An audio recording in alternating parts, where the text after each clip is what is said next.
Hey guys, Caleb Brown, New Planner Recruiting here. Hope everybody is doing well. Hope you had a great Labor Day weekend. Glad to see you. Thanks for checking out our channel today.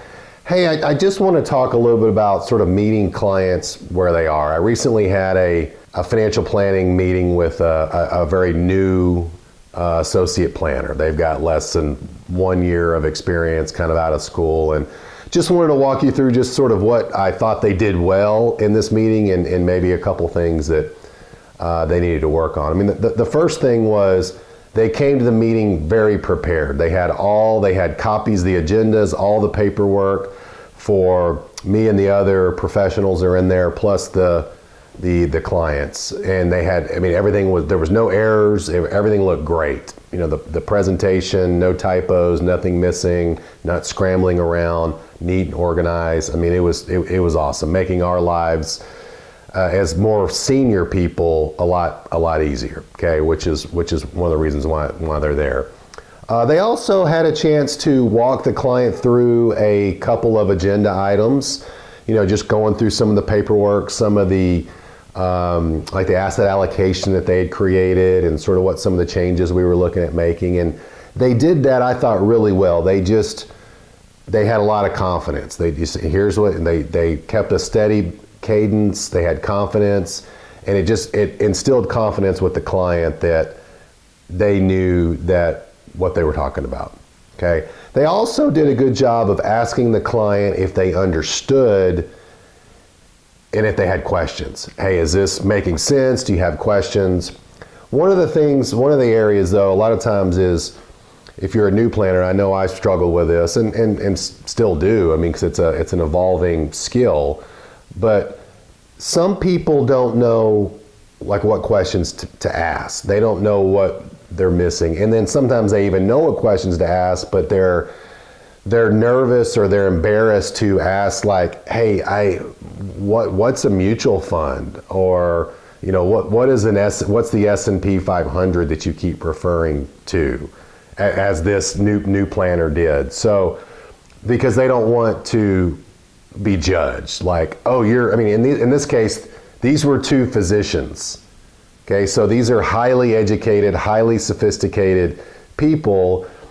And earlier in the conversation, what I was able to pick up on is they just did not have, even though they had done some things, they did not have a lot of financial sophistication. They didn't have a lot of savvy.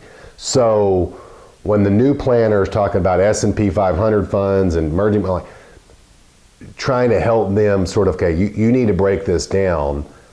Here's what a stock is, here's what a bond, here's our asset allocation, here's our philosophy, this is the way it works. And you've got to be careful with this. And this is hard. This is where it's a balance, because you don't want to be condescending or belittling or like just assuming they don't know anything. So you have to do a really good job either on the intake form or even before you get the meeting kicked off, trying to get a sense on where these people are.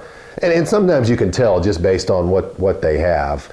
But I mean, even asking them, like, you know, just where would you rank yourself? Or if you have something on your intake form, what kind of investor do you think you are? You know, not novice, intermediate, expert, there are some things to help, but I think a lot of it just comes out in the conversation when these two particular doctors say, look, we don't like this stuff. We've done some things, we've read some stuff, we've kind of put some money in things. But so just being aware that some of the industry jargon and even some of the concepts that might be basic to us were not basic to them. And we really want them to understand sort of the framework and the groundwork to build the plan on.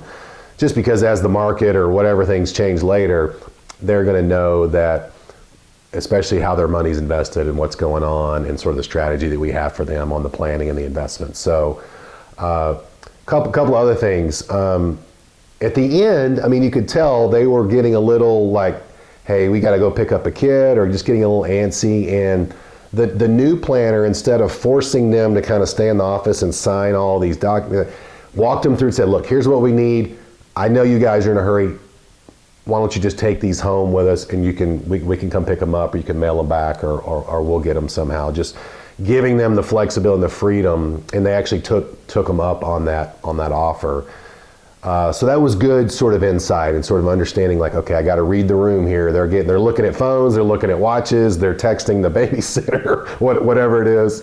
But I think also maybe the most important thing and the thing I appreciated most was after the clients had gone, this particular new planner had said to myself like, hey, what feedback do you have for me?